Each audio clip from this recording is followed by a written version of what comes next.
Evet, TV'den sevgiler, saygılar. Değerli izleyiciler, yeni bir programla birlikteyiz. Biliyorsunuz malum Orta Doğu'da özellikle tabii Orta Doğu deyince Kürdistan insan aklına gelir. Merkezde Kürdistan var. Önemli gelişmeler var. Yani bu önemli gelişmeler tabii aslında her zaman olmuyor. Bazen oldukça önemli gelişme oluyor. Yani tarihin bir aşaması oluyor. Tarihin aşaması demek de o aşamada kazanma ve kaybetme riskleriyle iç içedir. Onun için diyoruz tarihin bir önemli bir aşaması. Tam da Kürdistan ve Orta Doğu böyle bir aşamadadır. Yani kazanmanın ve kaybetmenin birlikte hemen hemen ağza geldiği bir dönemdedir. Şimdi böyle bir dönemde elbette olumluluklarla birlikte olumluları içinde taşıyan dikler de var. Ama onlardan en önemlisi bunu anlamak gerekiyor, kavramak gerekiyor. Yani eğer biz önemli gelişmeler diyoruz ama bu önemli gelişmeler ne olduğunu kavrayamazsak, olumlu ve olumsuzluklar diyoruz ama bu olumlulukların ve olumsuzluklar ne olduğunu kavrayamazsak bir şey beceremeyiz. Bu biraz öngörü işidir. Bu biraz da siyaseti ya da Orta Doğu dünyayı kavrama işidir. Ama bu konuda özellikle genel olarak söylesek entelektüeller işidir. Ama entelektüel deyince de diğer adıyla aydınlar. Aydınların da çok tartışıldı aydınlar üzerine. Aydın kavramı da çok tartışılıyor, hala tartışıyor. Ama net olan bazı şeyler var. Aydınlar deyince insan aklına ne gelir, ne tipler, nasıl insanlar aydın, aynı yaklaşımı nerede dediğiniz zaman artık biliniyor. Şimdi biz bu riskler dedik, olumlulukları içerisinde taşıyan riskler dedik. Bu risklerin diğer adı siyasi handikaplardır. Kürdistan'da aynı zamanda bu olumlu gelişmeleri engelleyen siyasi handikaplar da var. Peki bu siyasi handikaplar nedir? Yani engel nedir? Hangi anlamda vardır? Hangi alanda var siyasi handikaplar ve bu siyasi handikaplar yeterince bilince çıkarabiliyor muyuz? Aydınlar özellikle siyasi handikaplara karşı tavrı net olmasına rağmen gerçekten bu net tavrı gösterebiliyorlar mı? Bu net tavrı gösteremeyen aydınlara hele hele siyasi handikaplar içerisinde olan, onun bir parçası olan, onu destekleyen adeta ön ayağı olan aydınlara ne demek gerekiyor? Bunların bir adı olmalı. İşte biz bütün bunları bu akşam bu programda değerlendireceğiz. Ben burada öyle bir özel girişle yaptıktan sonra Mehmet'e bırakayım sözü. Mehmet hoş geldin. Hoş bulduk Halil İlhami. Umarım iyisin. Çok sağ ol. Umarım sen de iyisindir. İyiyim yani bir söz var. Diyorlar işte hani Kürdistan gibiyim, ülke gibiyim. Yani eğer ülkede iyiyse biz de iyiyiz, değilse öyle bir şey bizimki. Dedik olumlu olumsuzluk birlikte iç içe. Yani Tabii. bu da iyi. Sadece olumsuzluk olması daha kötüydü ama olumsuzluklarla birlikte olumluluklar da var. Gerçekten de çok hoş gelişmeler de var. Bunun da farkındayız ama her şey hoş gelişmelerle neticelenmiş de değil. O durum da var. Şimdi ben şunu sorayım. Yani gerçekten bu mevcut durumda yani bugünkü durumda Kürdistan'daki bu olumlu olumsuz gelişmelerle birlikte siyasi handikaplar diyoruz. Siyasi handikaplar nedir? Önce bunu bilince çıkarmak gerekiyor. Herkes bir şeylerden bahsediyor. Engel, handikap ama ne? Bunu önce senden soralım. Nedir yani bu siyasi handikaplar genelde? Buyurun. Çok sağ ol Keka İlhami. Sana ve dinleyicilere selamlarımı sunuyorum. Şimdi bizim kendi siyasi handikaplarımızı konuşmamız, tartışmamız ve konuşmamız çok iyi. Çok önemli. Elbette önemli. Şüphesiz. Fakat kendi fikriyatımızı da konuşmamız lazım. Yani bizim bu siyasi handikaplarımıza yol açan, düşmandan kaynaklanan ve hem de bizden kaynaklanan fikirler var, düşünceler var. Bir de objektif nesnel zeminler var. Yani düşmanın oluşturduğu zemin var.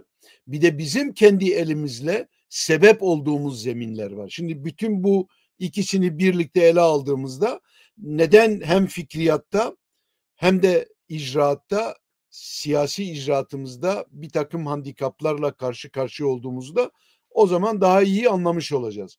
Şimdi Kekilami yani Kürdistan'ın önü açıktır. Bu açık. Bu yüzyıl başından beri hepimiz söylüyoruz. Ortaya çıkan yani dünyadaki ortaya çıkan yeni gelişmeler, bölgemizdeki gelişmeler bize bunu söyletiyor. Yani biz umutluyuz ve Kürt milletinin önü açıktır. Bu açık. Fakat engeller var.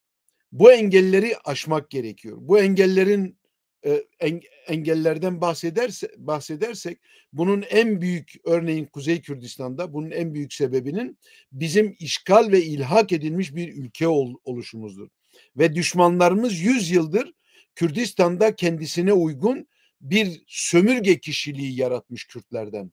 Şimdi o sömürge kişiliği o kadar nüfuz etmiş ki bizde tamamıyla demesek bile önemli ölçüde içselleştirmişiz onu. O kişiliği içselleştirdiğimizden dolayı Türklerden düşünce bazında kopamıyoruz. Siyasi bazda kopamıyoruz. Dolayısıyla bizim milli bir uyanışımız var, bu doğrudur. Kürt milleti kendisine yapılan barbarlığı kabul etmemiştir. Bu da doğrudur. Ve bizim tarihimiz bir direniş tarihidir. Bazılarının sürekli bizde yaratmaya çalıştığı yanlış algılardan dolayı yanlış algılara rağmen bizim direnişimiz bizim tarihimiz ihanet tarihi değil. Bizim tarihimiz Kürt milletin tarihi direniş tarihi olduğu için biz bugüne kadar yaşayabilmişiz. Eğer sadece tarihimiz bazılarının iddia ettikleri gibi ya da oluşturdukları algılar gibi bizim tarihimiz ihanet tarihi olsaydı biz yok olup gitmiştik. Ama belli ki Kürt milleti yok olmadı, olmak da istemiyor. Çünkü Kürt milleti kendisine yapılan bu büyük tarihi haksızlığı kabul etmemiştir, etmeyecektir de.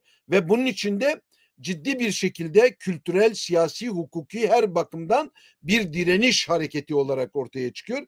Ve Milli Kurtuluş Hareketimiz de bu zeminde bugüne kadar gelmiştir. Fakat burada önemli olan iki mevzuyu konuşmaktır. Birincisi bizim siyasi handikaplarımız nelerdir? Yani sebebi nedir? Gerçek sebebi nedir? Yani rol oynayan faktörler nelerdir? İkincisi fikriyatımız neden bir takım şeyleri aşamıyor? Mesela bazı programlarda seninle de konuştuk. Biz Kürtlerde bir damar var yaşayan. Türklerden kopmama damarı var. Türklere hizmet etme, onlarla birlikte olma. Mesela bugün değil mi? Bugün son dönemlerde özellikle son günlerde çok tartıştığımız bir mevzu var. Yani o kadar müthiş bir şekilde bütün toplumumuzun bütün hücrelerinde baştan sona kadar hepimizin tartıştığı bir mevzu var. Yani gerçekten niçin bu kadar teslimiyet bize sirayet etmiş, bizim düşümüze sirayet etmiş ve neden bir türlü kopamıyoruz Türklerin bu akıl vermelerinden ya da oluşturdukları akıldan neden kopamıyoruz, fikriyattan? Yani bütün bunları hepsini ele alıp konuşup tartışmamız gerekiyor. Şimdi ben hadiseyi şöyle görüyorum. Yani mesele sadece sömürgeciliktedir diye bir şey özetlemiyorum. Bu önemli bir mevzu tabii. Çünkü şöyle bir etki de yapıyor sömürgecilik. Şimdi sürekli bizi terörize etmesi, katliamlardan geçirmesi bizim analiz etme ve muhakeme etme yeteneğimizi de zayıflatıyor düşman. O bakıma çok önemli aslında. Önemsemek gerekiyor ve bundan nasıl kurtulacağız? Onun mücadelesini vermek lazım. Ama burada bizim önümüzde en büyük siyasi engel aslında oluşturulmuş olan, yani bu dezorganizasyon, Kürtlerin milli kurumlara ve kuruluşlara kendisini temsil edebilecek bir çatı örgütlenmesine sahip olmamasıdır. Bu çok önemli. Yani örgüt problematiğimiz var. Siyasi partiler düzeyinde problematiğimiz var ve onun üstünde de milli bir kuruluşun bizi temsil edebilecek milli bir meclisin, örgütün olmamasıdır. Yani bu oldukça önemli, ya da bir cephenin. Çünkü milli kurtuluş hareketleri milli birlikle mümkündür. Eğer milli birliklerini kurarlarsa milli temeller üzerinde, kendi milli kurtuluş hareketinin bazı üzerinde oluştururlarsa başarıya ulaşma şansları var. Ama eğer milli birliklerini kuramazlarsa, parçalı olurlarsa, bugüne kadar olduğu gibi bizim kurtulmamız da mümkün değildir. Fakat koşullar şimdi öyle bir tarzda bizi zorluyor ki bizim elimizi çabuk tutmamız gerekiyor.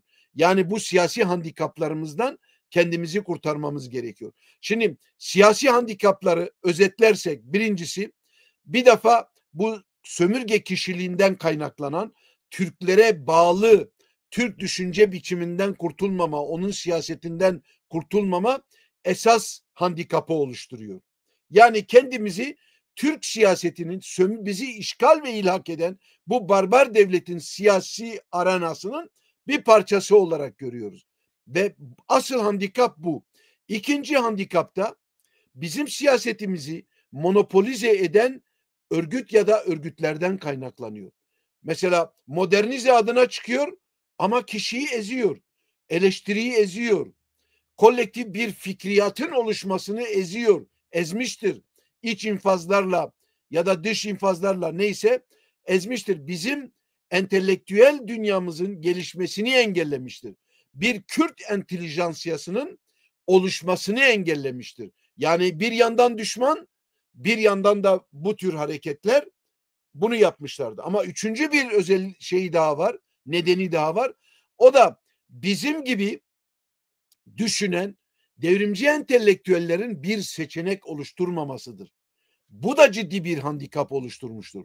Çünkü eğer düşmanın konumunu analiz edip ortaya çıkardıktan sonra ve bizim politikamıza hükmeden kesimlerin durumunu gördükten sonra, yani bir açmazın Kürt milletinin elinde olduğu, Milli Kurtuluş Hareketimizin boşa çıkarıldığı, içinin boşaltıldığı görüldükten sonra bizlere düşen görev bir seçenek oluşturmaktı. Bir alternatif oluşturmaktı. Ama yıllarca birçoklarımız uğraş verdik, başaramadık.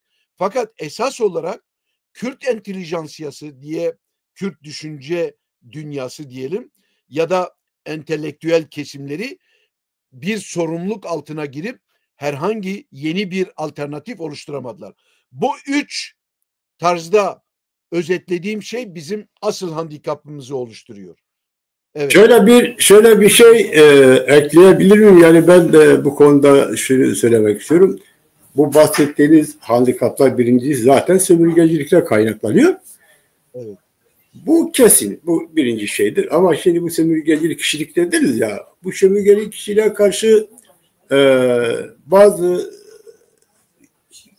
alternatif yaratma adı altında veya bizden sayılan, yani Kürdistan'ı bir durum ortaya çıkıyor. Ama bu süreç içerisinde de ideolojik saldırı söz konusu. Yani sömürgecilerin ideolojik saldırı zaten net, belli. Ama bir de bunun yanında kendilerine benzedikleri paralel işte bizde görünen çeşitli ideolojik, yani siyasi kavrama adı altında, ya mesela sosyalistim diyor, Marksistim diyor, demokratım diyor, Kürtçe, yani Kürtler hakları savunuyorum diyor. Ama bu kavramların altında Kürdistan ulusal özgürlük mücadelesinin özünde saptırıyor.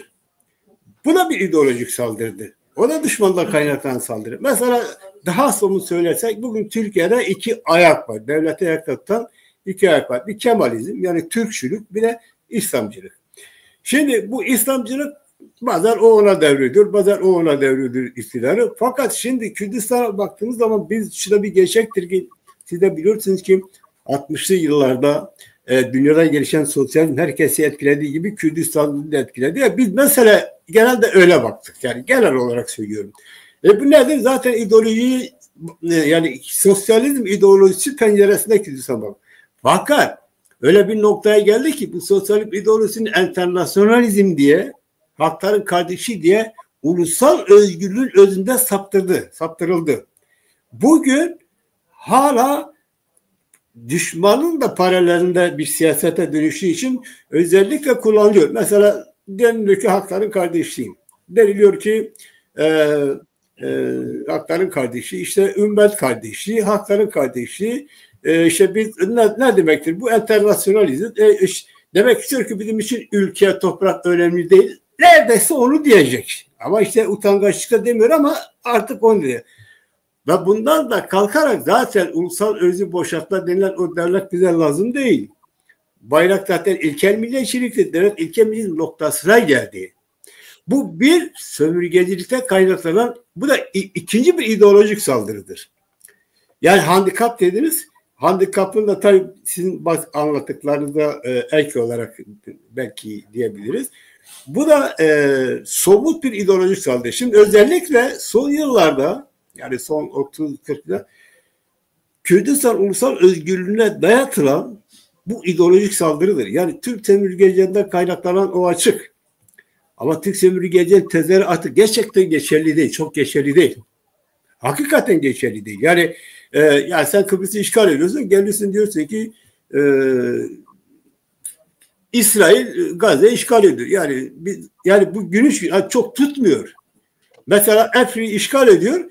Diyor bizim derdimiz başkalarının toprağını almak değil ki. Yani bu ne? Yani bunlar Türk mesela Hakan Fidan rahatlıkla şunu söylüyor. Diyor ki İsrail için diyor sen başka toprakları alıyorsun, yerleştiriyorsun. Buna da hırsızlıktır. Ya güldüler yani. Senin yaptığınla yani. Sen Efrin'de yaptığın gibi Kürdistan'ı bombaladın. Kürdistan'da yaptığınla. Yani ona gerçekten artık kendileri de inanmıyorlar. Ama bunun yanında ona karşı gibi görünüp de Kürt davasının bir savunucusu gibi görünüp de gerçekten Kürt ulusal özgürlüğün özünü boşaltan bir ideoloji saldırı bana göre asıl tehlike bu. Ama hala bunu yani bu düşünce hala Kürtlerin bir örgütü biliniyor. Hala Kürtlerin bir örgütü biliniyor. Oysa ki düşman yani sömürgeciler başından beri hem kendisi saldırıyorlar hem de yanında Kürt'e benzer, Kürt görünen bir işbirlikçi çeteyi hep buldular. Onun vasıtasıyla has silahlı ya da ideolojik saldırı. Geçmiş yıllarda ideolojik saldırı pek yoktu. Fukara işbirlikçinin ideolojisi pek yoktu Kemalizm'den başka. Ama bugün fukara ideoloji gerçekten de açık söylüyorum ben. Bizim sayemizde birikimlerinin kırıntılarını alarak açık söylüyorum ben. Bunu tartışabiliriz. Yani aksini iddia eden varsa tartışabiliriz. Bizim o kuşağın birikimlerin kırıntılarını da alarak onu ne yapıyorlar? Bize karşı kullanıyorlar. Bozarak, çizerek. Mesela ulusların kendi kader tayının hakkı tartışılmazken adam buna ne diyor? Ya devlet bize lazım değil. Yani bu ne demek ki? Açık değil mi ulusların kader tayin etmekle biz karşıyız. Öyle demiyor. Ya diyor devlet ilkeliktir. Yani böyle acayip bir şey var. Bana göre bugün bahsettiğiniz o handikapların en önemlisi budur. Bunu ben söylemek istemiştim. Düşman başından beri bizi inkar ettiği için inkar etmesi yetmiyor. Ne yapıyor? Andoktrine bir durum yaratıyor Kürtlerde. Şimdi bu çok önemli. Manipülasyonları devreye sokuyor ama belli ki belli bir dönemden sonra şimdi manipülasyonlarda ve andoktrine saldırılarında başarılı olabilmesi için Kürt'e ihtiyaç duyuyor. Bu iki zeminde yapılıyor. Şimdi senin dediğin gibi iki zeminde yapıyor. Birincisi Müslümanlık üzerinden yapılıyor. Yani hem andoktrine hem de manipüle etme, manipülatif diskurlarla. Çünkü çok basit. Biz Müslümanız, Türkler Müslüman, Müslüman kardeşiz. Kardeşlik devreye giriyor orada. Büyük yalan üzerine kurulmuş olan bu manipülasyonda eğer Müslüman Kürtlerin bir kısmı rol oynamazlarsa başarıya ulaşamaz. Şimdi bu böyle. İkincisi bir de son dönemlerde, son 40 seneden beri solculuk üzerinden, şimdi biz kendimiz de solcuyuz. Yani ama bizim solculuğumuzla bunların solculuğu arasında çok büyük bir fark var. Bunlar çünkü Türk devlet manipülasyonuna, andoktrine saldırılarına ortak olmuş olan bir solculuk var. Ve Kemalizmi Kürt düşünce biçimi haline getirmiş bir deyimiyle bir durum var ortada. Şimdi bu bakıma bu iki şeyi elbette önemseyeceğiz. Ama her zaman düşmanı göz önüne alarak düşmanı bir tarafa bırakmayacağız. Yani oklarımızın sivri ucunu düşmana yöneltirken bunların oynadığı rolü de teşhir etmek, hem eleştirmek hem de teşhir etmek gerekiyor. Çünkü düşmanın aktif bir rolü olmaksızın bunlar bu manipülasyonlarında ve düşmanın andoktrine saldırılarında aktif rol oynayamazlar. Bu böyle. Kürt milleti kabul edemez onu kolay kolay. Nasıl yapıyor devlet bunu? Kürtleri terörize ederek, Kürtleri katlederek, Kürtleri düşünemez konuma sokarak bunu yapıyor.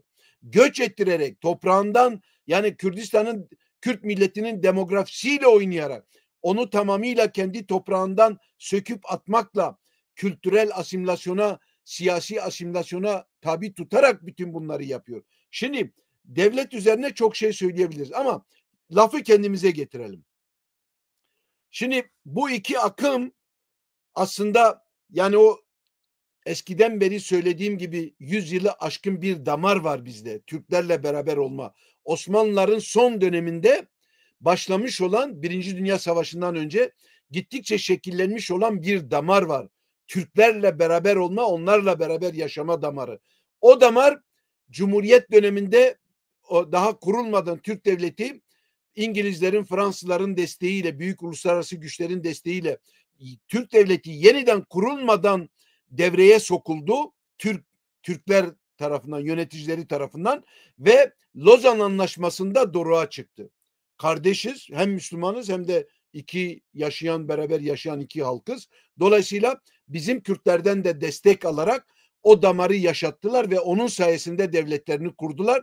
Bir muhalefet, ortaya çıkan muhalifleri de büyüklerimizin, dedelerimizin bir kısmını da silahla, zorla, siyasi suikastlerle, idamlarla imha ettiler.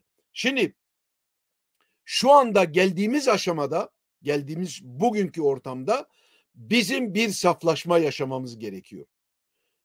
Bir saflaşma yaşamamız gerekiyor ki mevcut olan bu tarihsel gidişata ayak uydurabilelim.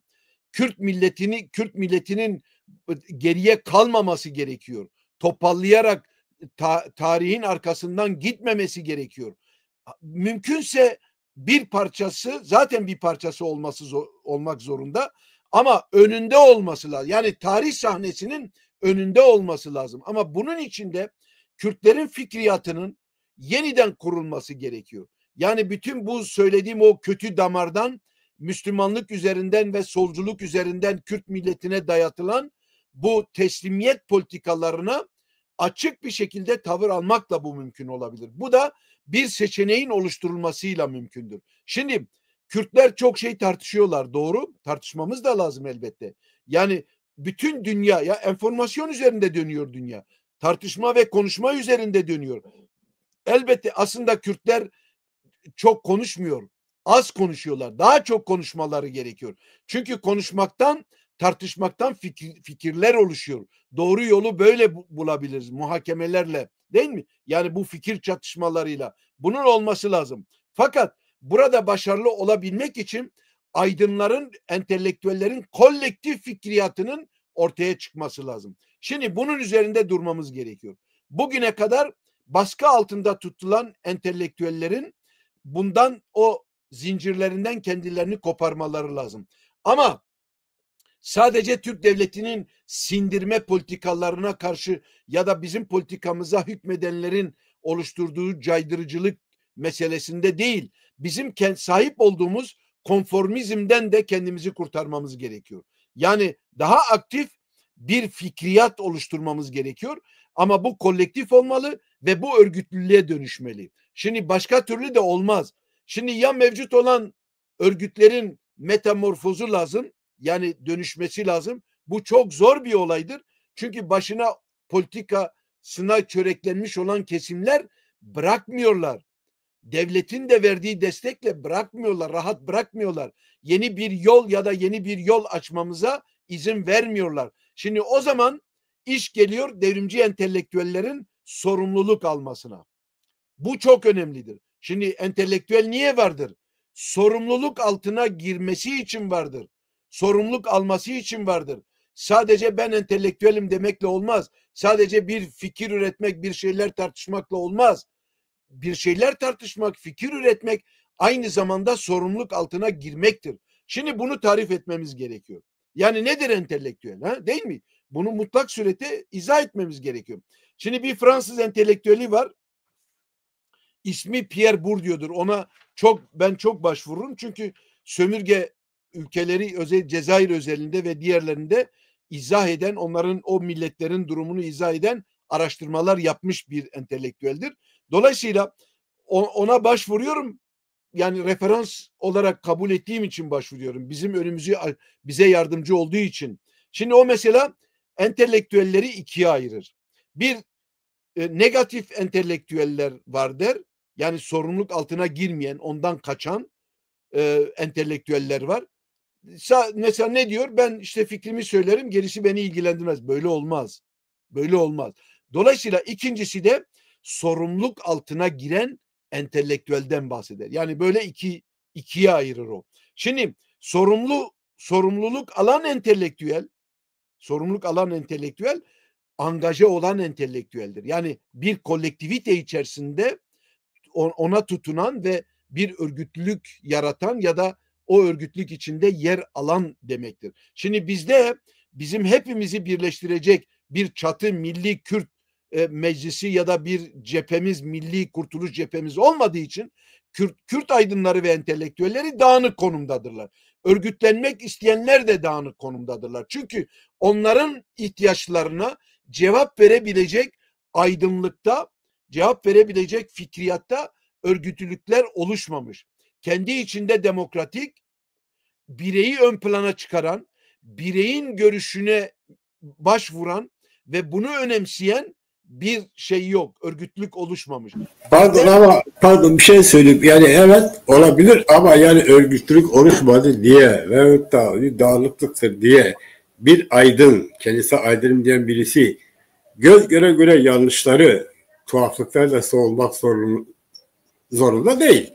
Yani biz entelektüeli tarif ederken, aydını tarif ederken genel olarak ortak kabul görmüş tarif budur ki işte toplumdaki olup bitenleri anlatmak, haksızlıkları deşifre etmek, kötü planları deşifre etmek, toplumun dikkatini kötülüklere yani varsa kötülüğe çekmek, öngörülü olmak, yanlışı göstermek, doğruya işaret etmek, haksızlığa karşı bir tavır takılmak. Şimdi bunun örgütlü olup olmaması ayrı bir konu. Örgütlü olsa daha iyi. Ama yani hiçbir yerde şuna aydın denilmemiş. İşte bir şey var, göz göre haksızdır.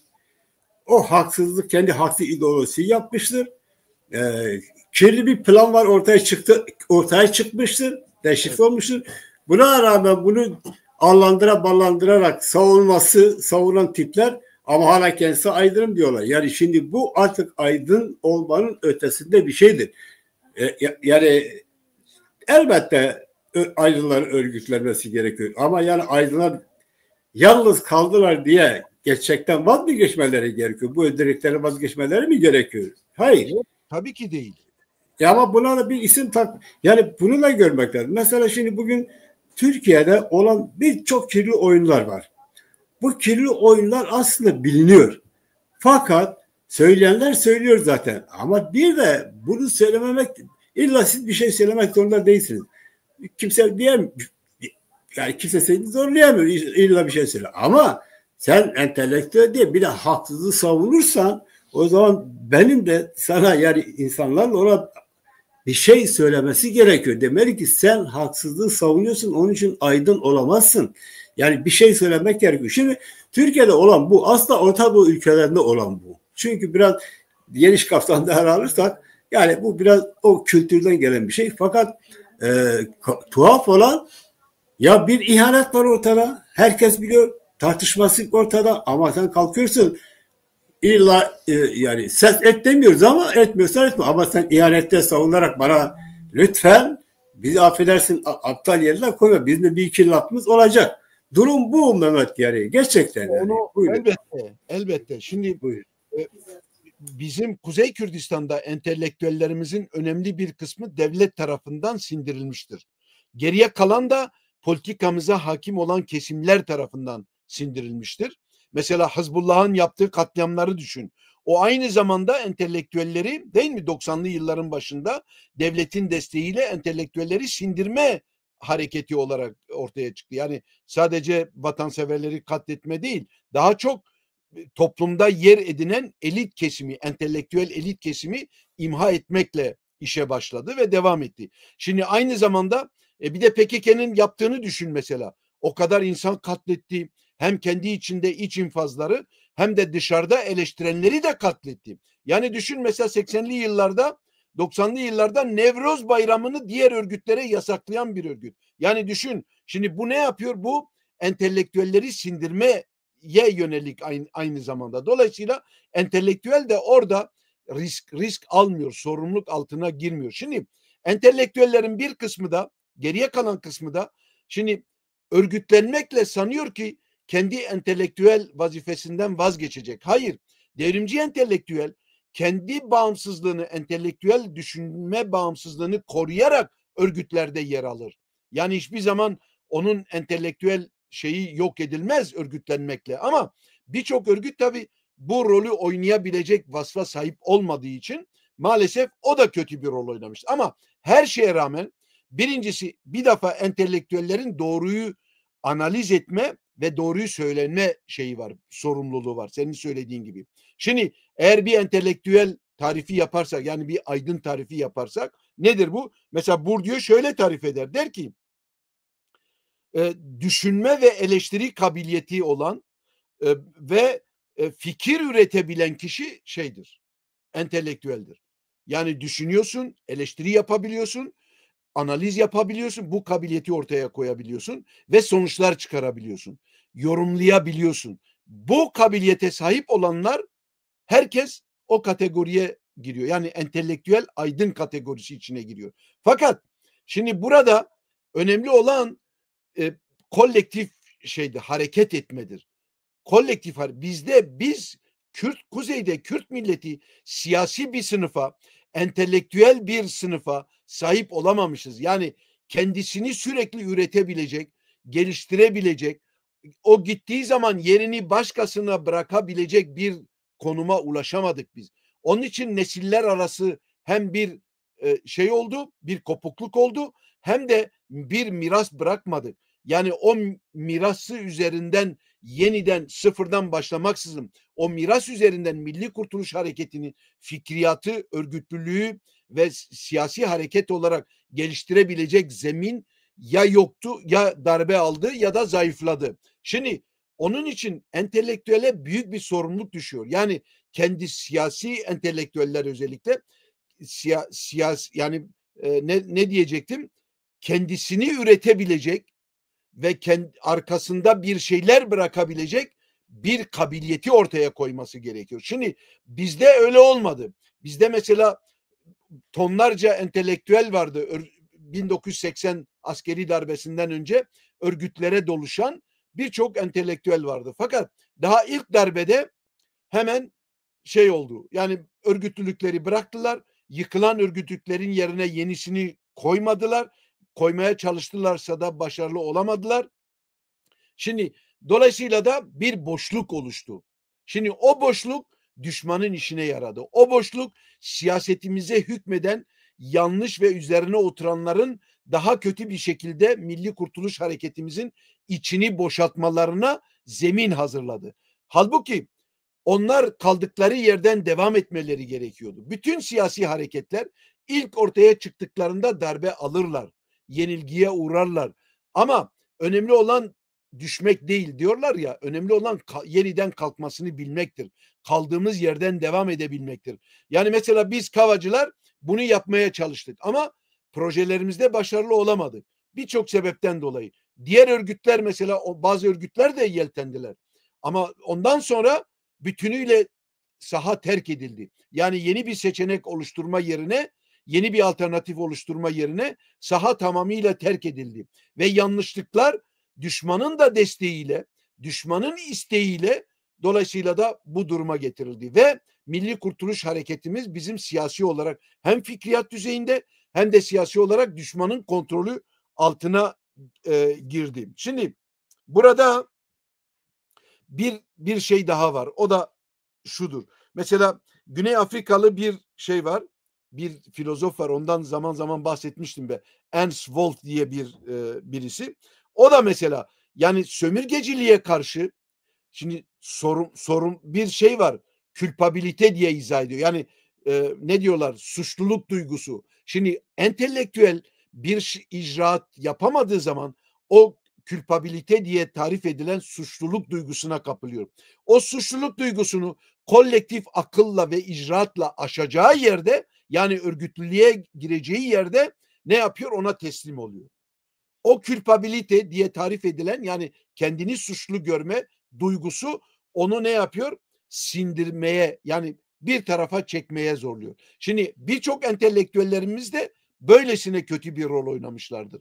Dolayısıyla şu anda geldiğimiz aşamada demin söylediğim gibi yani önümüze gelen tarihi fırsatın Kürt milletinin değerlendirebilmesi için bizim Kürt entelijansiyasını yeniden oluşturmamız lazım. Ha birçokları da mesela Kürt entelektüelizmini, aydınlanmasını, bu entelijansiyasını siyasetten koparıyor. Bu da yanlış bir şey.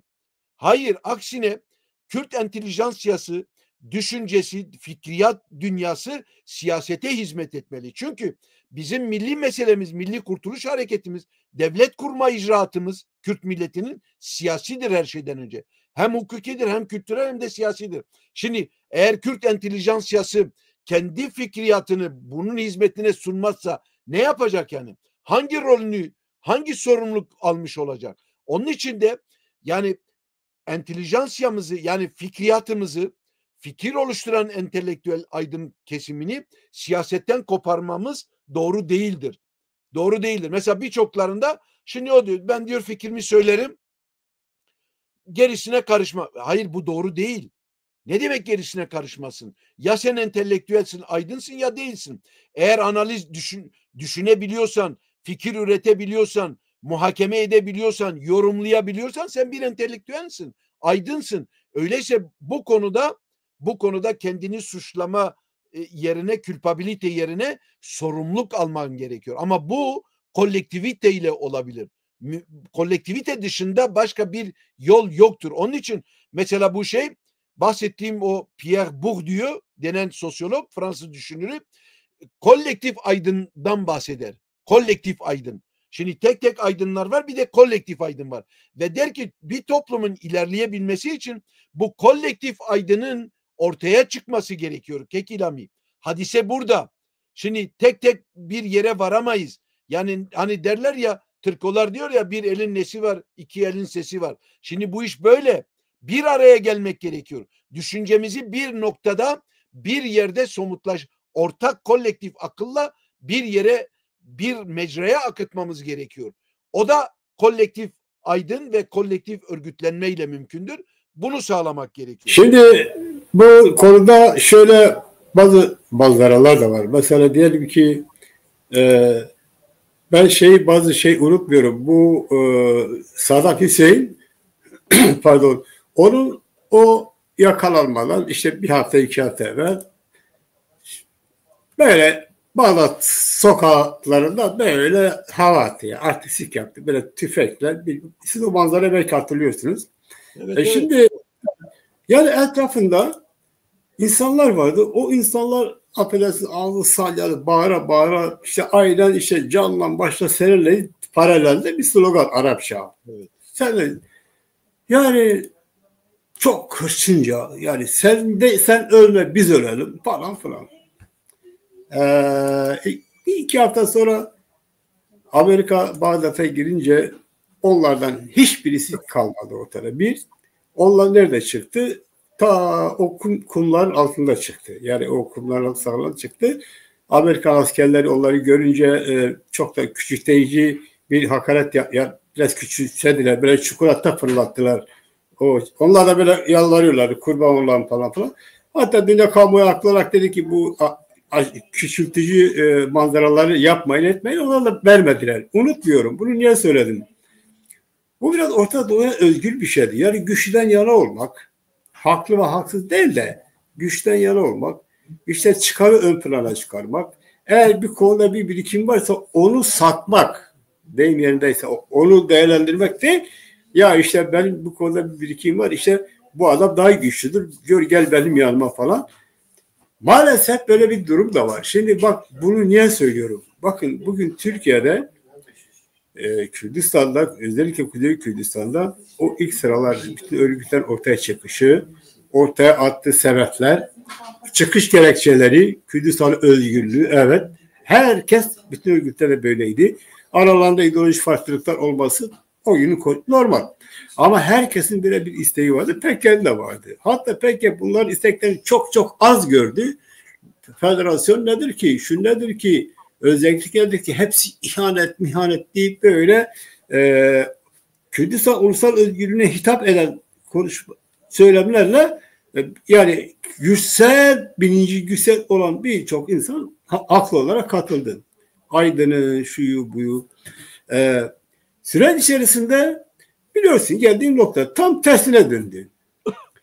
Şimdi o gün o aydınlardan bahsediyorum. O gün onu desteklemek biraz normal sayılır. Yani normal sayılır. Çünkü gerekçe şuydu. Ya bir savaş var. Ulusal Kurtuluş Savaşı, ne yapalım? Başka yol yok.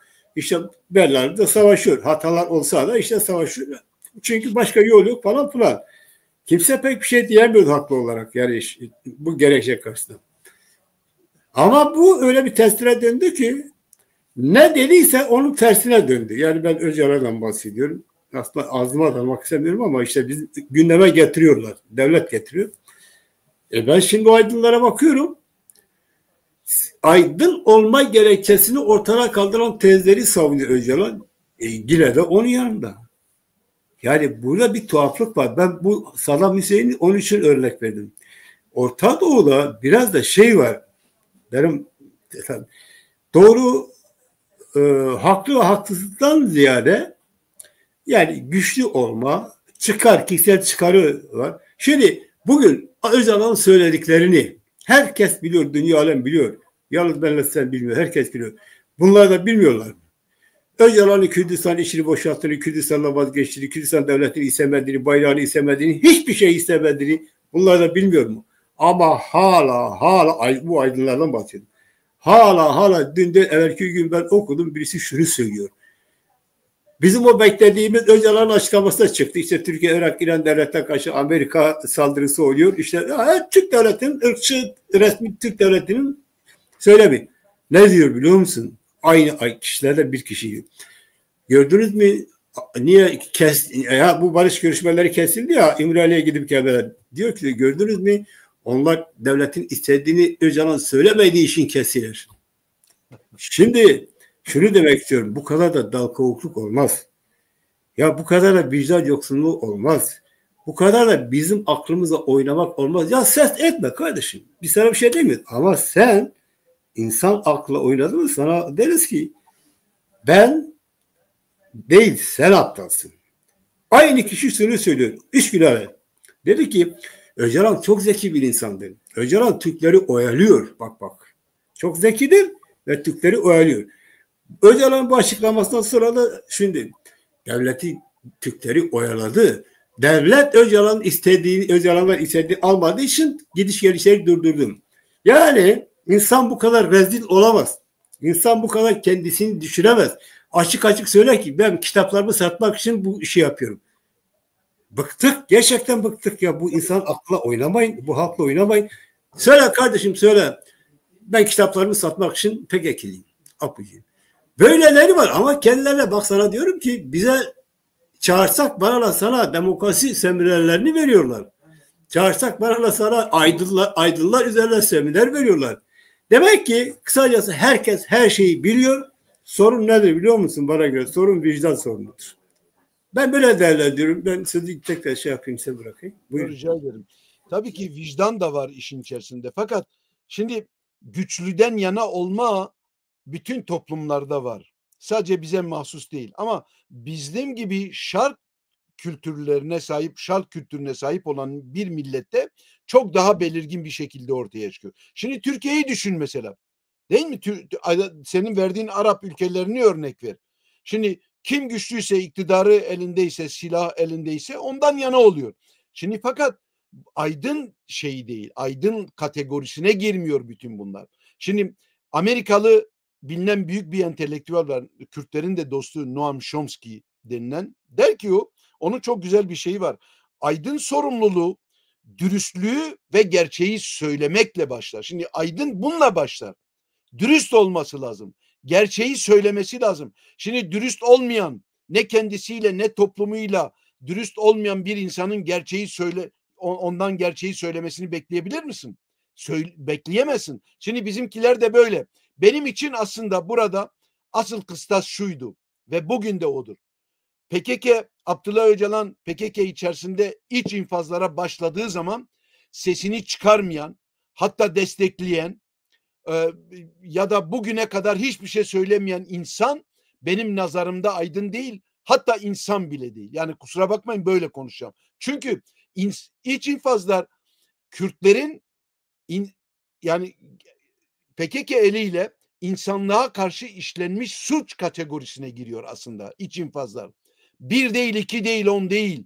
Binlercesi böyle. Yani Abdullah Öcalan hatta rakam veriyor. Türk mahkemesinde 14 bin insan kendimizden öldürdük. Şimdi dile kolay bir şey. O iç infazlar Kürtlük düşüncesini de ne yaptı? Baltaladı. Şimdi daha önce bir yerde sanıyorum burada da bahsetmiştim ben, bilmiyorum. İç infazlarla ilgili bir Güney Afrika örneği vermiştim. Mandela'yı örnek vermiştim. Mandela, onun bir eşi vardı, Winnie Mandela. Mandela'la birlikte, Mandela'dan sonra ikinci anti-apartheid, özgürlük ve bağımsızlığın sembolü haline gelmişti. Mücadelenin sembolü haline gelmişti Winnie Mandela gibi. Mandela içerideydi, karısı dışarıdaydı. İkinci karısıydı o. Bu bağımsızlık, özgürlükten sonra, Mandela iktidara geldikten sonra bir şey açığa çıktı. Bak, aradaki farkı gösteriyorum sana. Yani bizim ne durumda olduğumuzu anlamamız için.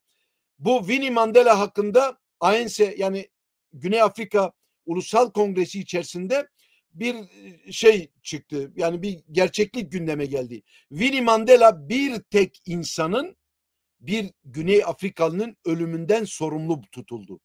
Bir tek. Mandela ne yaptı?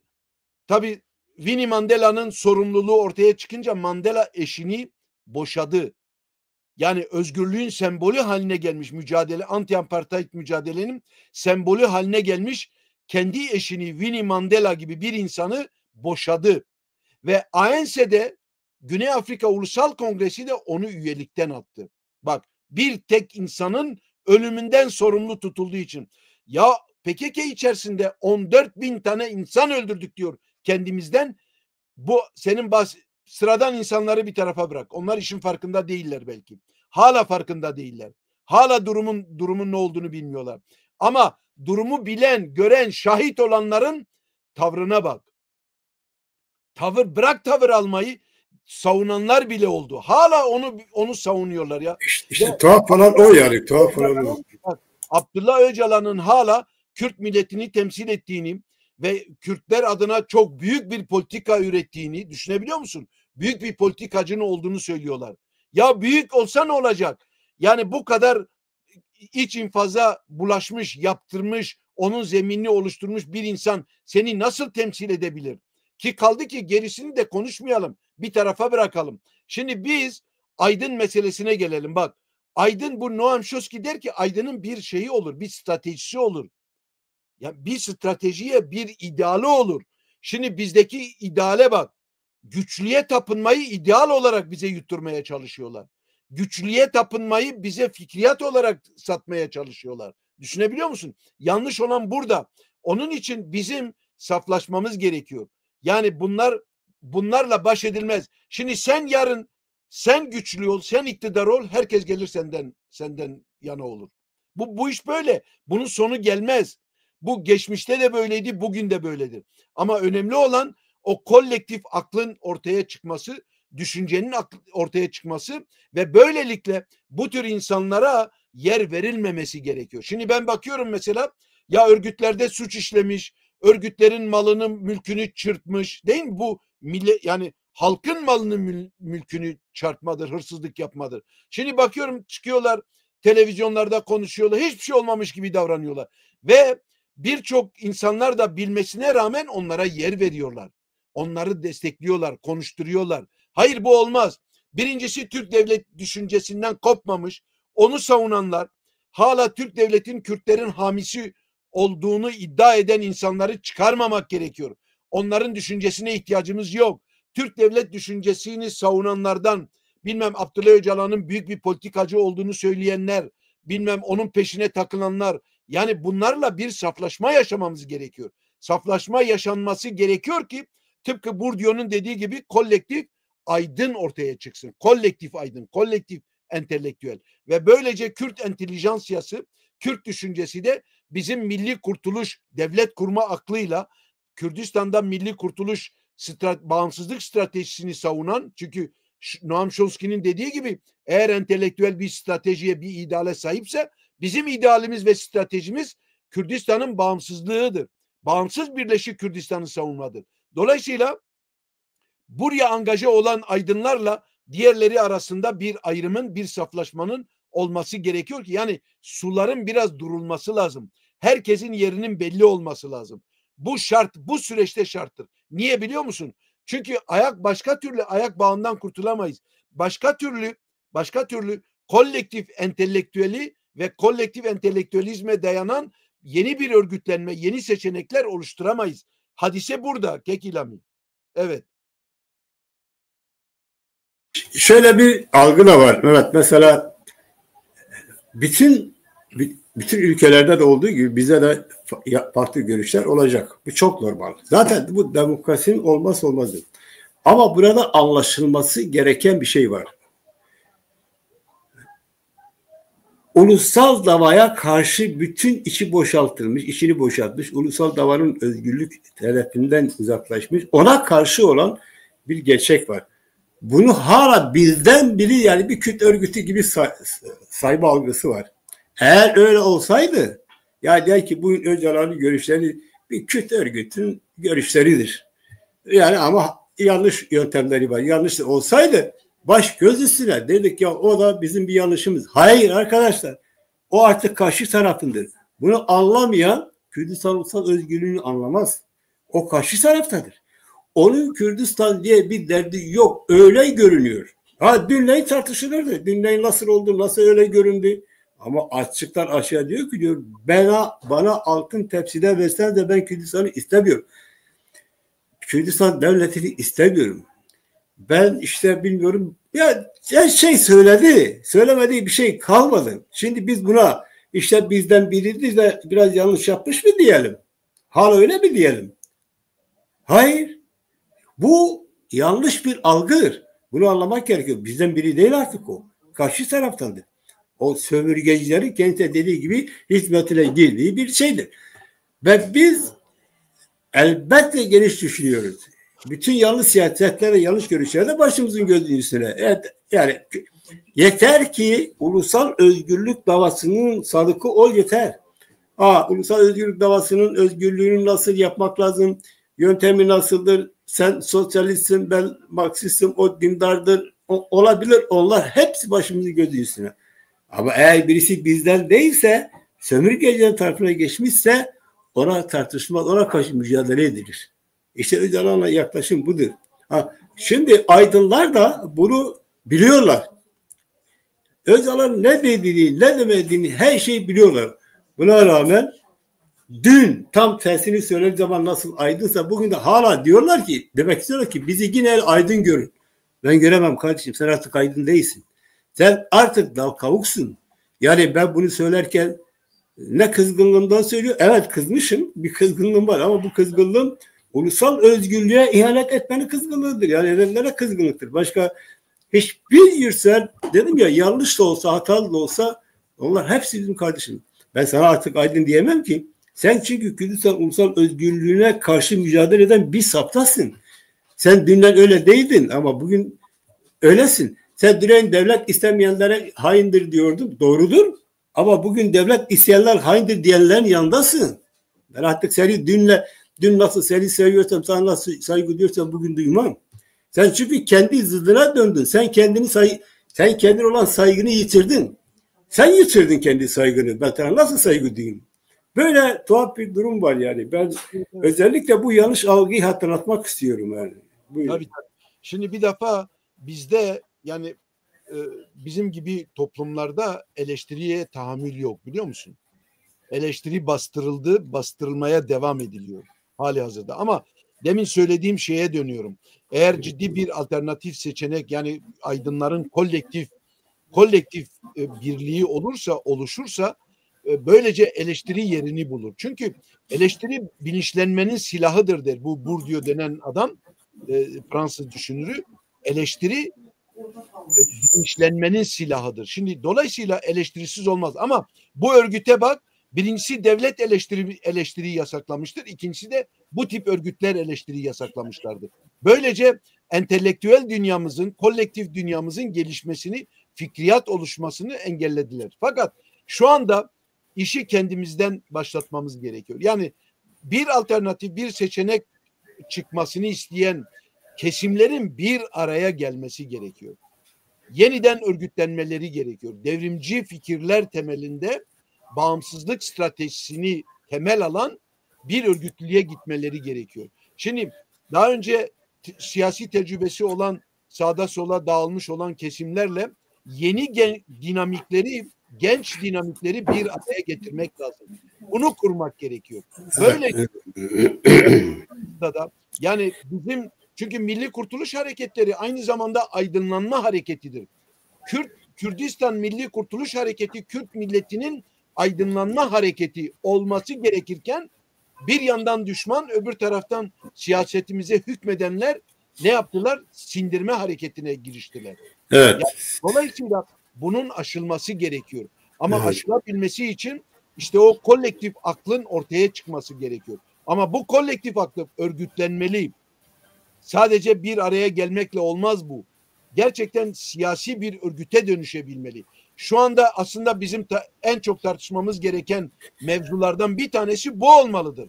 Yani Aydın eğer yurtseverlik, vatanseverlik eğer sorumluluk altına girmekse, sorumluluk altına girmek demek aynı zamanda örgütlenmektir. Öyleyse bu yeni örgütlenmenin oluşması için de bir çaba içinde olmamız gerekiyor diye düşünüyorum. Evet, yani şimdi tabii burada bazı yorumcular da var. Yorum yapıyorlar. Öyle ilginç yorum yapıyorlar ki bunlara ayrıca değinmemek de elde değil. Şimdi birisi diyor ki Dal Kavuk sizsiniz, beni engelleyin. Yok biz seni engellemeyiz. Ama şunu merak ediyoruz. Sen Dal Kavuk'un ne olduğunu biliyor musun?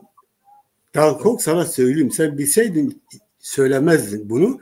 Bilerek söylüyorsan da artık sana ne diyeyim? Dal Kavuk güçlüden yana olma, haksızdan yana olma. Kürdistan'da ise Dal Kavuk Kürt ulusal özgürlük davasını satandan yana olmak. Kürdistan davasından vazgeçenler yana olmak. Kürtler dünya aleme devlet isteyip de Kürtlere devlet istenmeyen boşaltılmış kişiden yana olmak. Biraz Kürt halkının mücadelesinden dolayı bir imkan elde etmiş. Kürdistan insanları yüz binlerce çocuklarını verdi bu harekete. Mal, mülk verdi. Onun elde ettiği bir serme var. O sermeden dolayı hala imkanlarını yaratıp da ayakta kalan haksızdan yana olmaktır. Şimdi söyle. Sen bir Dal Kavuk'sun, biz bir Dal Kavuk'uz. Herkes haddini bilsin. Yani artık Kürdistan'daki o gelişmeler, o birikim sizi cebinden çıkarıyor. Öyle ben kenarda bir şey yazayım da işte kalsın da yok. Biz A'yı da biliyoruz, Z'yi de biliyoruz. Dal Kavuk'un ne olduğunu iyi biliyoruz. Kürdistan Ulusal Kuruluşu kimin sattığını, kimin bu hale düştüğünü, kimin devlet başkanının oyuncağı olduğunu biliyoruz. Gözler önünde de bari ses etme. Sen utancından Öcalan'ın ismini vermiyorsun. Çünkü sen iyi bilmiyorsun. Ya senin bir dükkanın var, ya senin bir ilişkin var, ya senin bir çıkarın var. Sen kimi kandırıyorsun? Mutlaka sende bir şey var. Onun için böyle kenarda köşeler ben yapayım da bu şey yapayım. Ya neyse yani bir diğeri de şunu söylüyor. Aslında bunlar hepsi Türk devletine kaynaklanan şeyler yorumlarda gelmiş birisi diyor ki ben de Kürdüm. Lütfen Türk devletini bilmiyorum ne yapmayı da biz böyle gidiyoruz ama ben de Kürdüm. İşte bu ama var ya ama Türklerin Türkleşmiş Kürtlerin kelimesidir ama. Çok rastladık biz buna hayatımızda. Biz bir sıkıştıkları zaman konuşuyoruz. Hak hukuktan bahsediyoruz. Önce Filistin devlet kurma hakkı var mı? Tabii var. Kosova'nın var mı? Var. Milletlerin kendi kurma hakkı var mı? Var. Kürtlerin. Ama işte o ama var ya sen o amanın evladısın. Onun için biz biliyoruz. Ben de Kürt'üm. Ne yapalım Kürt'sün? Hakan Fidan da Kürt'tür. Ama kendi ulusalını inkar etmiş haramzade bir Kürt'tür. Sen haramzade ol. Valla başbakan da olsun, cumhurbaşkanı da olsun. Bunlar geçti. Yeni nesil bunları yutmaz. Yani bunlar geçti. Yeni şeyler söyleyeyim. Bu bilinçle ilgili bir şey. Kekilami aynı zamanda. Şimdi bu insanda bilinç yok.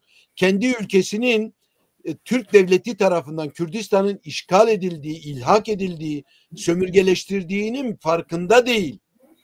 Yani bunlar Kürdistan'ın işgal altında olduğunu bilmiyorlar, görmüyorlar ya da görmek istemiyorlar. İçselleşmiş, Türkleşmişler yani. Tamamıyla siyasi bilinçlenmeye ait bir mesele. Kürtlerin böyle bir problemi de var. Çünkü başında söyledim ya yani Türk devleti sadece kültürel düzeyde bizi asimile etmiyor. Bizim siyasi fikirlerimizi, siyasetimizi de asimile ediyor. Şimdi o siyasi asimilasyonda bu var işte. Yani Kürdistan'ın işgal edildiğini kabullenmeme, onun üstünü örtme ve böylece andoktrine bir durum yaratma. Şimdi Kürtlerin bir kısmında bu yaratıldığı için bilmiyorlar, görmüyorlar ve bilmiyorlar. Ama şimdi gelmişiz 21. yüzyılın çeyreği bitti yani, değil mi artık? Bugüne kadar Kürtlüğünün farkında olmayan, çünkü bu Kürtlüğünün farkında olmak demek Kürt milletine ait olmak demektir. Kendi ülkesinin işgal edilmiş olmasının bilincine varmak demektir. Türk devletini düşman olarak görmek demektir. Şimdi bu Müslümanlık üzerinden ve özellikle bu ortak vatan bilmem ortak devletçilik ne yaptı? Türk devletini düşman olmaktan çıkardı. Şimdi senin baş düşmanını düşman olmaktan çıkardığı zaman ve seni andoktrine edip seni etkilediği zaman sen gerisini düşünemiyorsun. İşte bu senin bahsettiğin, bilmiyorum kim yapmışsa, yani böyle görüyorlar. Ha biz tamam Kürt ve Türk işte kardeşi tamam ama işte yani böyle olmaz. Kesin bir neşterle vurulur gibi kesip atmak gerekiyor. Kopmak gerekiyor. Türklerin düşüncesinden, fikriyatından, kültüründen. Çünkü sömürgeci devlettir, sömürgeci millettir. Her şeyinden kopmak gerekiyor. Her şeyinden. Hala kopmayan insanlar var. Kendisine entelektüel diyen, aydın diyenler hala orada şey yapıyorlar. Bir şeyler aramaya, bulmaya çalışıyorlar. Kendi milletine ait olacağı yerde onunla olan fikriyatını, ilişkisini koparmıyor. Kültürel ilişkisini koparmıyor. Maalesef böyle bir durum yaşıyoruz. Ne yapalım ama bu da işte bakalım yani artık işler bizden yana işliyor. Kürt milletinden. Hayır şimdi bu şöyle bir şey var. Şimdi değişecek diye düşünüyorum. Evet. En basitinden şimdi bu ileri geri konuşanlara şunu söylemek istiyorum. Kürt milleti ne istiyor? Kürt milleti bu dünyada dünya alemi ne istiyorsa onu istiyor. Ne fazla ne az. Siz de dünya aleminin istediklerini onaylıyorsunuz. Evet diyorsunuz. Kürtlere gelince tartışıyorsunuz. Kürtlere hak hukuka geldiği zaman bin bir derede su getiriyorsunuz. Olay bu. Yani bizim sizinle aramdaki mesele farklılık insanlaşma ve insanlaşmama meselesidir.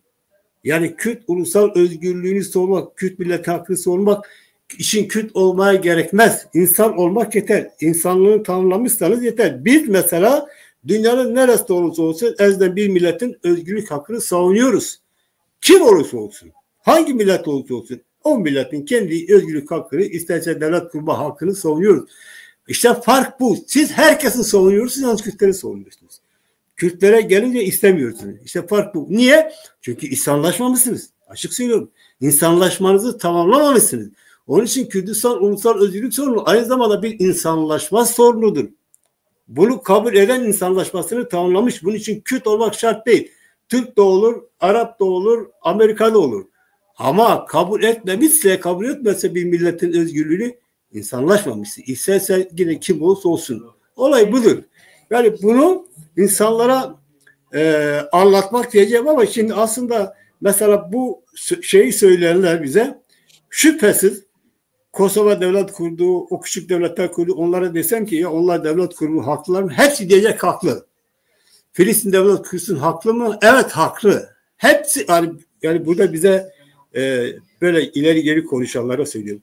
Onlara bu soru onlara sorsan hepsi de tabii haklılar. Kürtlere peki işte o olmuyor. İşte bunlar onun için Kürt ulusal özgürlüğünün düşmanıdır. Çeşitli tonlarda düşmandırlar. Niye? Çünkü insanlaşmamışlar. İnsanlaşmak yani her alanda, her yerde insana ait ve millete ait hak ve hukuku tartışması savunmaktır. Sorun budur aslında. Sorun budur yani. Ben tabii bunlar çok değişik konular ama bunları bilmesinden tekrar gereğini duydum yani. Bu mevzuyu konuşmamızın sebebi daha çok konuşmamız gerekiyor. Evet. Yani nasıl bu handikaplarımızdan siyasi ve önce fikriyat düzeyinde sonra siyasi düzeyde nasıl handikaplarımızdan kurtulabiliriz? Niye yeni bir seçenek, bir örgütlülüğe ihtiyaç var ya da örgütlüklere ihtiyaç var? Neden bir milli cepheye ya da Kürtlerin birliğini sağlayacak bir tepe örgütlenmesine neden ihtiyaç var? Bunların hepsi dünyanın mevcut durumunu anlamaya bağlı. Orta Doğu'nun bir değişim ve dönüşüm içinde olduğunu ona bağlamak ve anlamaya bağlı. O bakıma bu, yani dünyadaki değişimleri bölgedeki değişimlerle birlikte ele aldığımız zaman, o zaman daha çok açıklığa çıkıyor ne istediğimiz ve ne tartışmak istediğimiz. Kürtlerin neden kolektif entelektüel bir akla sahip olması gerektiği daha çok ortaya çıkıyor. Ama örgütlülük şarttır her halükarda. Ve bu siyasi bir örgüt. Çünkü bizim davamız siyasidir. Siyasi örgütlülük olmadan olmaz. Onun için yani tecrübesi olan ve demin daha önce bir yerde söylemiştim, barutunu tüketmemiş olan Kürt aydınları, devrimci entelektüelleriyle yeni gençliğin birleşmesi lazım. Kesinlikle o birliğin sağlanması gerekiyor. Yani bunun kanallarını da açmak gerekiyor. O kanallar açılıp yeni bir seçenek, ama devlet kurma aklıyla, devlet kurma stratejisiyle, bağımsız Kürdistan stratejisiyle, hatta bağımsız ve birleşik Kürdistan stratejisiyle, Büyük Kürdistan'ı kurma düşüncesi ve siyaseti stratejisiyle yeniden örgütlenmek gerekiyor. Bunu sağlamak gerekiyor. Şimdi zaman da epey uzadı. Eğer soru yoksa Kekilami. Yok, aslında yok, soru yok. Bir soru vardı. İşte o çok gerilerde kaldı. Şeyle ilgili, yani Demirtaş'la ilgili bir soru vardı. Evet. O soru şuydu, işte Demirtaş demiş ya, sizi başkan yaptırmayız, seni başkan yaptırmayız. Evet. Ama diyor Demirtaş'a bunu söyletenler şimdi meclisteler, geziyorlar. Demirtaş da içeridedir diyor. Buna ne diyorsunuz gibi bir sorun. Ya ben buna kısaca bir şey söyleyebilirim. Demirtaş kim olursa olsun bu APO'nun çerçevesinde olan bir partide, örgütte, kurumda, kuruluşta APO çizgisine aykırı olanı yaşatmazlar. Devletle birlikte, çünkü birliktedirler, yaşatmazlar. Yani Demirtaş çok önemli bir örnektir. Örneği şu: Demirtaş ne yaptı? Halep'in çizgisinden siyaset yaptı. Başka bir şey yapmadı. Ama seni başka yapmazda Erdoğan kızdığı için Öcalan dedi ki bunu sustur. Ve sustu. Yüz binlerce sen o başkan diyenler de sesini kesti. İşte tuhaflık burada. Konumuz da bu zaten. Aydın diyoruz ya. Konumuz, halbuki kalkıp demeliydiler.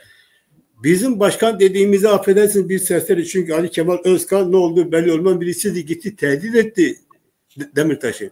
Hani o yüz binlere diyordum. Ne oldu? Şunu söylemez miydiniz? Sen kimsin de ne hakla bizim sen o başkan dediğimizi tehdit ediyorsun bile diyemediniz. Diyemediniz kardeşim, diyemediniz. Ha, şimdi işte konumuz o. Neden demiyorsunuz diyemediniz? İşte konumuz yine o. Çünkü bu işin kavramla açıklamak gerekiyor. Dal kavukluk diyemediniz. Şimdi ben sizin şeyine nasıl inanayım? Haksızlığa karşı mücadele edin. Başkanınıza bile sahip çıkmadınız. Yani gerçekten ne ödeyim belirsiz biri geldi. Selahattin Demirtaş'a sen mesela yerinde dur, akıllı ol, Kadafi'nin şeyinle uğrarsın. Dedi mi demedi mi? Ama siz birini ses etmediniz. Hayır, ölümle tehdit etti. Evet, ses etmediniz. Tabii. Şimdi durum bu. Siz bu hale nasıl düştünüz? Yani yazık değil mi bu hale düşmeniz? Halbuki bizim de yani Kürdistan'da devrimciye başladığımız zaman her şeyi göze almıştık. İşin ucunda şu var, bu var. Biz kendi babamız haksız olduğu zaman babamıza bile karşı çıkıyorduk. Ama şimdi öyle bir tuhaf durum yaratılmış ki adam birisi sizi tehdit ediyor, sizi adam yerine koymuyor, diyor ki ben bunları hepsini bir mimari gibi devlete bağlar. Bunlardan kastetti siz. Yani o apoycular isim bile vermiyor. Bunlar diyor, bu unsurlar. Ama siz hala bilgisayarı kapatıyorsunuz ve hatta Selahattin Demirtaş'a sahip çıkmadınız. Bu hale düştünüz. Acıyorum size. Biz size acıyoruz. Gerçekten acıyoruz. Maalesef. Ama bu acımayı kırmak gerekiyor. Sizinle birlikte yine kıracağız. Birlikte kıracağız. Yani siz yine bizimsiniz ama kötü duruma düşmüşsünüz. Biz bu kötü durumda mümkün olduğu kadar sizi kurtarmaya çalışacağız. Yani kurtarırken biz kendi kurtuluşu rolüne koymuyoruz. Yanlış anlamayın. Zaten nerede bir halk, bir çevre bir kurtuluşu arıyorsa orada bir şey çıkmaz. Ama bu işi birlikte yapacağız. Çünkü samimi olan insanlar, Kürdistan özgürlüğünü isteyen insanlar lütfen ön yargılarını bıraksınlar. Şucu bucu olmakta çok. Biz hepimiz Kürdistan için birleşmeliyiz. Yani Kürdistan hepimizden önemlidir. Hasan Hüseyin'den hepimizden önemlidir. İşte onun için bu bir vicdan meselesidir. Kürdistan ulusal özgürlüğünde vicdanlı olan herkes kesinlikle inanıyorum bu ön yargıdan kurtulur. Hele Kürdistan'ı satanların zaten kurtulacak. Zaten onlara karşı çıkacak. Yani önemli olan budur. Bu ara ben biraz da yorumlara bakayım. Evet. Yani evet. Maalesef yani bak yok soru yok. Fakat bir hayli yorum var. İlgili olduğu için teşekkür ederim olarak. Yani son söz söylemek istediğim bir şey varsa. Yani ben konuştum bu mevzuda. Evet. Başka zaman da tartışacağız. Ama evet, Kürtlerin birbirine saygılı olmaları gerekiyor. Kesinlikle. Eğer Kürtlerin birbirini savunuyorsak birbirimize tahammül edeceğiz. Toleranslı olacağız. Birbirimize küfür etmeyeceğiz. Çünkü unutmayalım, küfür sözlü şiddettir. Şiddettir aynı zamanda küfür. Yani onun için vazgeçelim. Yani birbirimizi rencide etmeyelim, küfür etmeyelim. Evet. Ve bunu yapalım. Kürtlerin buna ihtiyacı var.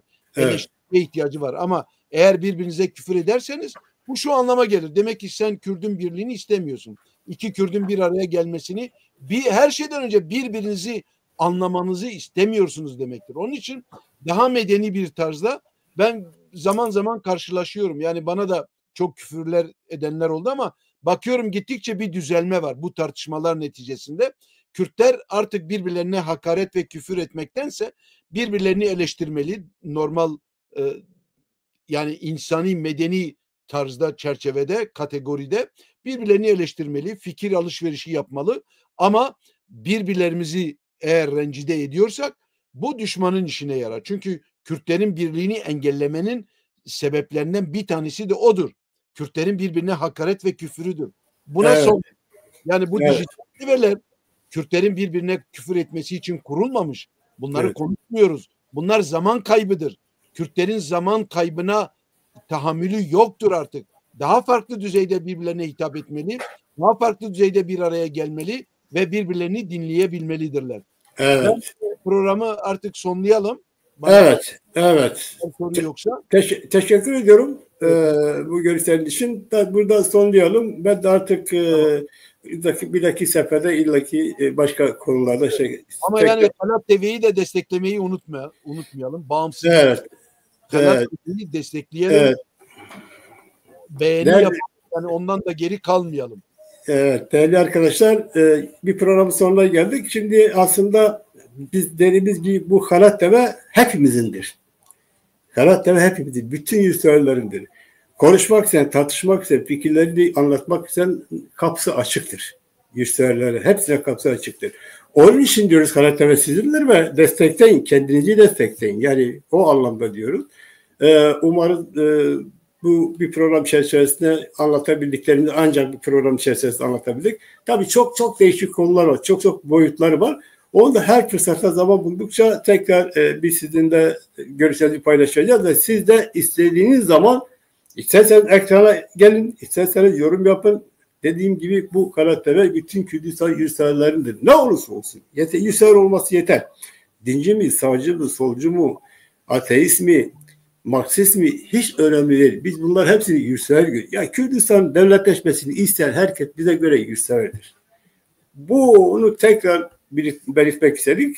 Yani aslında Kanal TV'nin yayın çizgisi tekrar hatırlatmak istedik. Böyle kapsamda bir yayındır. Onun için sizindir diyoruz.